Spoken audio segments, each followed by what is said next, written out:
Hello everyone, I'm ImKibitz and welcome back to Satisfactory. Where last time we built a train system out to the swamp to gather all of its resources, including the last bits of bauxite left in the world, which means we now have all of it. We yoinked all we could from the Titan forest and harvested every single node in both this beautiful pink forest area and the red forest. Which means back at base now, it's time to start processing. And what's the game plan? Well, in a way, it's simple, but it's not easy. Step one is we got a bunch of alternate recipes, so we now have this sloppy alumina recipe that takes bauxite, combines it with water, and gets us 240 alumina solution per minute. That 240 solution goes into another refinery and becomes aluminum scrap after we combine the solution with coal. We also get some water back, so the water will loop back to the first machine. So we need a little bit less inputted into the system. And then once we have the scrap, that goes into smelters, where we can turn it into pure aluminum ingots with the use of another alternate recipe. But the numbers here get real crazy real quick. We have 12,300 bauxite per minute. So that divided by 200 per minute from each refinery, well, that equals a big number. But then if we have 62 of the first refinery, that means we need 62 of the next refinery. And that means, wait a second, how many smelters do we need? 360 scrap, and this can handle 60 scrap per minute. Oh, 6 smelters per setup? Uh-oh. That's a lot of smelters. Oh man, and probably the worst part of the whole endeavor here is that it's gonna be really hard to overclock things. Because say we overclock this, right? Well, then we need 150 scrap per machine. And the best belts we have available with our current tech is a Mark V belt that can handle 780 resources per minute. Which means we can only fully run 5 smelters, and then another at like 50%. So yeah, there's some issues. That goes even worse when it comes to the refineries, because the output here is 360 per minute. If we want to fully overclock that, our belts can't handle 900 scrap per minute. So yeah, we don't even have the luxury of overclocking. So we should probably get started building real quick, because we got lots to do. Which is also why last time I spent a ton of time kind of finishing up and polishing things in the base here. So we had plenty of floors and room to work. And we're gonna be dealing with the aluminum way down here. Number one, all of these refineries, they're going goodbye. They were all for a giant plastic and rubber factory. Now we are reallocating the space for aluminum, and we'll deal with this factory later. But big problem is we actually still need a source of rubber and plastic. We're using all of the rubber and plastic to make parts for our dimensional depot. And then also, because we need the space, we need to redo all of the stuff over here. It was a bunch of initial processing that I did before we had the technology we have now, like the Mark V belts, and specifically the Mark III miners. And because the Mark III miners will allow us to get so many extra resources, that means we can build so many more machines, meaning all the math around here is all wrong, meaning this, yeah, it needs to be redone. So let's upgrade, optimize, and rebuild. So now we're using all of the new alternate recipes that we have available. We have the efficiency of the Mark V belts. After many hours, everything has been brought back up to our factory upstairs to produce all of our factory parts. But there's some good news and bad news. Good news is all this work has actually freed up an entire floor over here for our shenanigans. Bad news is we still don't have the oil products. So here's the plan. We could go for a really simple setup where we just turn the crude oil into what we need, just using these default recipes. But we have the technology now. We have the heavy oil residue alternate recipe that turns the crude into not plastic, but a ton of heavy oil residue and some polymer resin. But with the extra residue, we can now use blenders to turn that into fuel by combining it with some water. So then with the fuel and the polymer resin, we can use the resin to make a little bit of plastic and a little bit of rubber, but then combine the little bit of plastic and little bit of rubber with a ton of fuel into recycled plastic and rubber. And it is honestly quite complicated, but very efficient. It also is way beyond the scope of today. Today we want to deal with aluminum, not this. So boop it. And thank you, Mr. Kibbs, because I would have been here all day explaining a lot of this stuff, but we will in the future when we do like the big oil setup. But for now, we just have this. It is 300 crude oil per minute that goes through all the blenders, become fuel and recycled and whatever. And eventually we get a ton of rubber and plastic. At the end of the day, it's gonna be 450 of each. Whereas if we just used the default crude oil recipes, we would have ended up with about 200 rubber and plastic. And that's not all. I didn't even go all the way with this because I was also like, hey, there's a really nice, not this, cable recipe. And it just uses wire combined with heavy oil residue to make just a ton of cable, and it's really nice. In only a few minutes, the plastic and rubber lines are full to the brim. Last little thing I had to add on was a residual fuel pipe that just burns off any extra fuel. Because if the fuel can't be made, then everything backs up and we have problems. Now we just have this generator at the end to burn off any excess. All right, done with the side projects. Everything upstairs here is back to being operational. And now it's time for the main course. The aluminium. And quick recap. Bauxite plus water makes a solution. The solution becomes scrap after we feed it a little bit of coal. Excess water goes back to the first machine and we're good. And then all the aluminum is smelted down into the ingots. All right, well, for this big project, we are going to need a big blueprint. In fact, probably multiple big blueprints. So this project can actually be done. So I have this pure processor blueprint that kind of does the first job here. It combines an item with water to become like the pure ingot. But with the same inputs, we can also make the alumina solution. And then we can combine it with another blueprint that can just be set up right in front of it. So this will be kind of like part one of the set. We'll paint it, I don't know, different color as well because it's special. Then I made another blueprint for part two, which takes the solution, is prepared to load in the coal, and out will poop all of the scrap. Oh, and the water. And then finally, part three, we just have a bunch of schmeltas. Again, we are kind of stuck behind belt capacity problems. So the blueprint's kind of small, but I've set it up in such a way that it can handle a full 780 belt of scrap by using a bunch of power shards. Now when we're building the 60-ish refineries, we just have stage 1, 2, 3. And that's kind of that. Takes up a ton of space and all of the belt work and stuff is going to be absolutely insane, but we have a plan ready. We just have to grab all the items from our trains and bring them way downstairs. And good thing for me is I've built with all these 4-meter foundations. So if I need to at any place in the factory, I can kind of make little trenches just to add in extra belts. Because we have like what, 15 freight cars maybe around here that all need to be stacked up and brought downstairs? Yeah, we're gonna need all the space in the world. The first one, it'll come up, it'll go down, and to the end of the line. And we'll go to the next, bring it over, bring it down, and then to the end of the line. That handles the first 6 belts there. But then for the next freight cars, so we have to go a little bit higher up. We'll use the second export lane, and then just bring the belts down to get in line with what we've already been building down there. Then continue that all the way through for the rest of the freight cars. We'll bring the belts up over here, and then over to the pit, where we can build a giant elevator to bring everything down to the production floor. Which is easy, but really time consuming with this many items.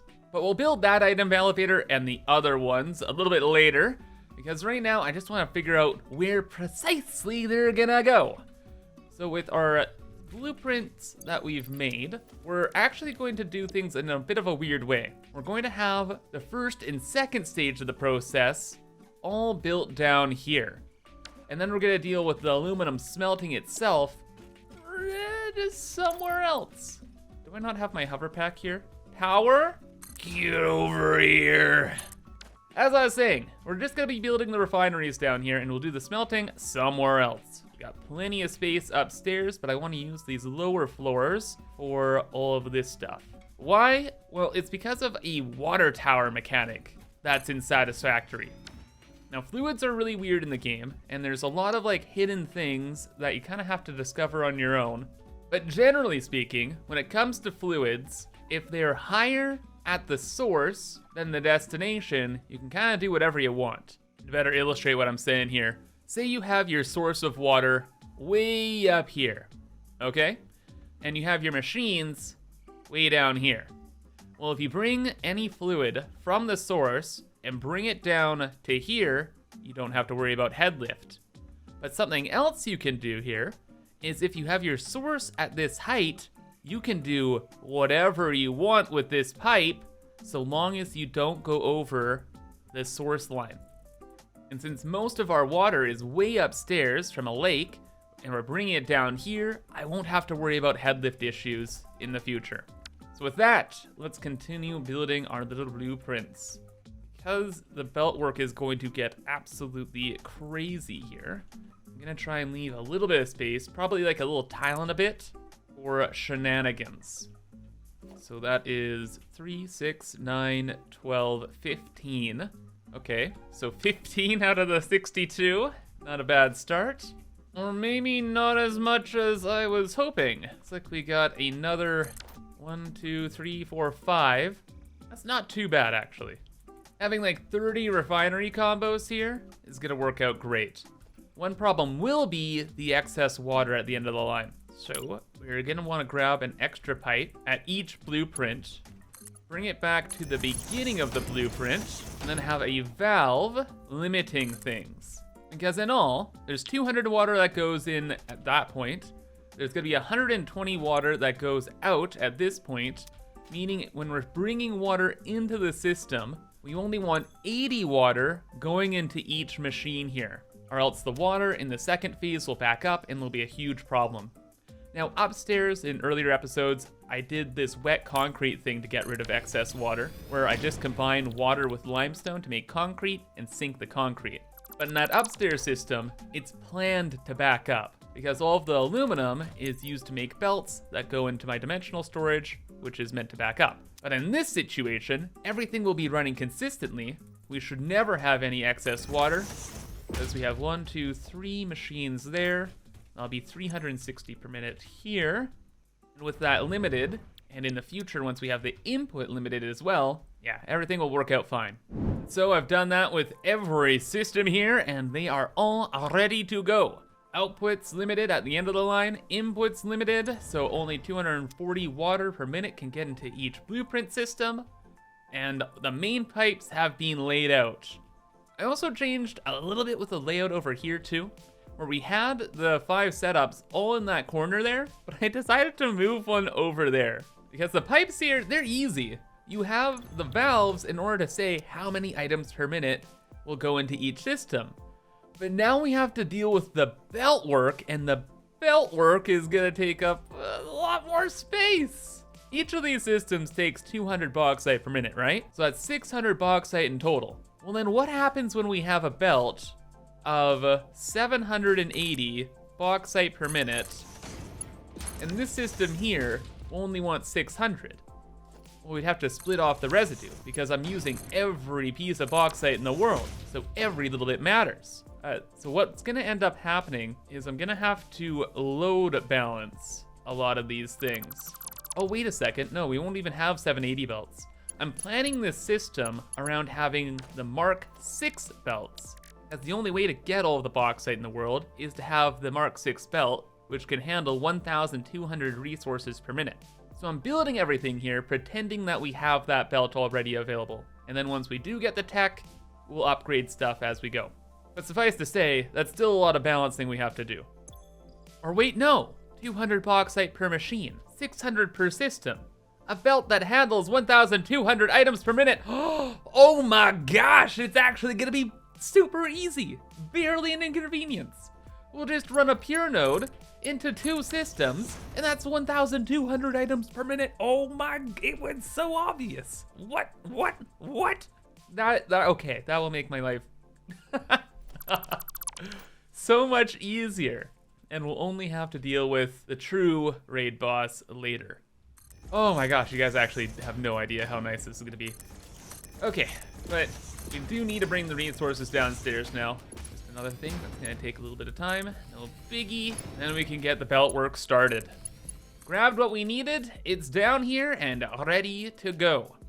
Just had to calculate exactly what is being brought on each belt, like how much is on the train and how much is on each cart, and etc. And that'll help us get started here. And easy mode first. Well, I guess all of it's kind of easy, except for these. Wait a second. Why didn't I ever realize this? No. I have 2 freight cars with 300 bauxite each. Why didn't I combine the belts together into one 600 belt? Is this on the same train? It's on the same train. It's coming from the swamp. Oh my god. It's too late. I've done too much belt work. This is how it stays. I really should have combined those lines together, and that would have freed up a freight car. But I guess we're using an extra one for no reason. Okay. I was gonna say the 300 belts were gonna be a little bit of an annoyance, but no, we can combine them together. Anyway. We want the 600 belts. These are normal bauxite nodes with a Mark III miner fully overclocked. And as we're discussing, each of these systems uses 600 per minute. So, easy mode, just bring this down, bring this over, and connect it into there. We're not going to do the final connection though, because I don't want anything to boot up just yet. I want to have all the coal brought in, I want to have all the bauxite dealt with, etc. But we have a small problem. I want this to go to there, right? But then this belt needs to go to the next system. But again, we have these large foundations, which give us lots and lots of options. Instead, we can cut it in half. We can zoop this over. Then we can have the smaller half foundation down here. You will go into the trench, scoot underneath, back up, and you're ready to go. Fortunately, we have the pipes here, and we couldn't have stacked them on top of each other, or else there'd be belt clipping, and that would not be good. So this is fine. In fact, hooking up the rest of the bauxite won't be an issue at all. So let's just consider it done. But the coal, on the other hand, yikes. The coal is gonna be a huge problem because the numbers aren't nice. Each of the scrap systems needs 120 coal per refinery. There's 3 refineries per system for a grand total of 360 coal. And that does not work with a 1200 belt or even a 600 belt. Like 600 divided by 360, go figure, oof. 1200, same problem. When it comes to these belted items, we really don't want decimals. No sir, we do not have valves to mess around with, but we do have lots of belts. We have the Mark V that has 780 items per minute, the Mark IV with 480, etc. And we have logistics splitters to make those numbers even smaller. So what we actually can do here is we can do math with these splitters in what's generally referred to as load balancing. So say we had, I don't know, a 600 belt of the coal, right? Well, in a perfect world, we want that 600 to be 360. Look at that. If we get 240 material per minute off of the 600 belt, that leaves us with the 360 items per minute. And we make, technically speaking, a 360 belt. And it's not hard to get 240 items off the belt because we have Mark II belts. Each of these carries 120 items per minute. So now, 240 items per minute get merged over here. And out this way, every 600 belt that we move in here then becomes a 360 item per minute belt that can practically just run directly into each of these systems. Except we need all of the items per minute. We can't just throw away the excess. No, we need it all. We need it all. And now in total, we have a 480 belt here, another 480 belt. 480 times 2 is 960 items per minute. Does that divide by 360? No. But 360 times 2 is 720. So if we can pull another 240 items per minute out of these splitters, we'll have two 360 belts, i.e. the 720 belt. So math do be mathin'. It's getting a little complicated here, but I hope I'm kind of like illustrating how these load balancers are kind of built. It sometimes is with the math with the belts, sometimes you can just use logic. The main idea is you're trying to make extremely precise belts. This really, really comes in handy when you get to manufacturing advanced parts, specifically like thermal propulsion rockets and stuff like this. Or having overflow systems is ridiculously inefficient because you have to wait for all the fused frames to get made and fill up and da-da-da-da-da. Well, that's a story for another day. For now, let me bring all of the coal that we have on the belts over this way, and I'll clean up this balancer as well. And that actually took no time. There's plenty of space. In fact, most of the belts here were normal nodes, aside from one pure node, which is gonna have 1,200 items per minute. Remember that, because we're gonna upgrade these belts later on. And I cleaned up the load balancer a little bit, but it does the same thing. The 600 belts go into here. The 240 is subtracted from each. The 360 is stacked up, ready to be inputted into the machines. And then all of the residue stuff turns into another two 360 belts. But then I was doing some more math and realized, wait a second, if we just take away 120 items per minute from a 1200 belt, that equals 1080 items per minute. 1080 divided by 3 is 360. That's the amount of coal we need per setup. Oh my gosh, that's pretty cool. So now that is gonna go over this way, gonna go through a bunch of refineries over there, and then we had another 360 belt kind of ready to go. Wait, if this is 360 and that's 360, oh, that's 720, and it's on the 780 belt. Okay, so yeah, these two belts can run 5 systems. Good, very good. And they just kind of enter the refineries from over this way. Because after belting all of the bauxite, things were getting a little crazy, and the coal had to kind of scoot out of the way, and is a bit of a mess. But it's done. And again, it wasn't all that bad, especially with the pretend 1200 belts. Same deal with the water. It's more so just bringing it all over the place. We have valves, so worrying about load balancing or overflow and all that stuff isn't a huge issue. And we're using that water tower mechanic. So when I brought all of the water down this big pipe, we don't need to worry about head lift anywhere, and we're able to just bring the water to where it needed to be. The only thing with the water is I had to balance it out a little bit because we had the 600 pipes, and each system needs 240 per minute to get going. So the 600 pipe needed to be a 480 pipe. So I took 120 water per minute from each of these, combine them all together into its own pipe. So we had 4 600 pipes minus 120, then recombined 120 times 4, 480. So the 4 600 pipes of water is broken into the 5 480 pipes to be balanced out across all the systems we have down here. And man, if I hadn't lost you over the load balancing stuff, I probably lost you now. A lot of math in this video here, and a lot to be done. But it should work out really, really well. In fact, we're able to do some detailing too, where I was bringing some of the bauxite just straight across the pit. So when we're flying way high up, we're gonna have belts moving all around the outside. We're gonna have belts moving through the pit. We're gonna have trains scooting. We're gonna have water pipes. Like everything's gonna look so crazy in here as our factory develops. But right now, we still have lots to do. I don't wanna start any of these systems at all before they are fully ready to go. And we still have phase 3 that needs to be done. Turning all of the scrap into aluminum itself. Now that is going to be a whole headache. These each make 360 scrap per minute. That is 720, and our belts can only handle 780. Mark 6 belts can handle all the scrap, so maybe we wait for those. Or maybe I make this work with the 780 belts, so then we have just scrap flowing everywhere, making this factory even more chaotic. You know what? Something to ponder as I start work on the rest of the foundries. Remember, we still need another 30, so I have to do this whole thing again. on these next couple floors here. But generally speaking, doing things for the second time is a lot easier than the first time, and we have a lot of the items organized, so I'm not too worried. It shouldn't take too many hours. But also I have to belt down more items, because the trains grabbed most of the bauxite. Well, there's still a couple belts of bauxite and coal that I just belted to the base, just because it was relatively close by, and I was like, why not? Train station's very big. Didn't want to take up more space than necessary.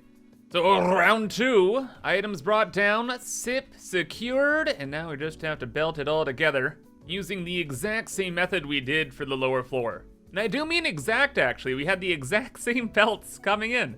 We had 4 600 belts of coal, then we had 1 pure coal node, did the exact same balancer, like I may as well have built a blueprint, and then loaded everything up going over that way. And that is another 30 refineries done. Meaning there's only 25 to go.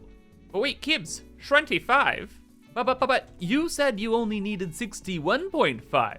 But now you're saying you need 85 refineries for bauxite? Do you mean to say you're going to use more bauxite than there is in the world? Oh, you better believe it, bud. Mr. Kibs has very big plans. Except that will have to be for later, once we actually have the technology. In fact, we're gonna be leaving everything else for later because I've been working on this for like 24 hours already and my brain is kaput. So that'll be all for now. But if you enjoyed, remember to subscribe for more. And until next time, I hope you have a fantastic rest of your day, and bye-bye.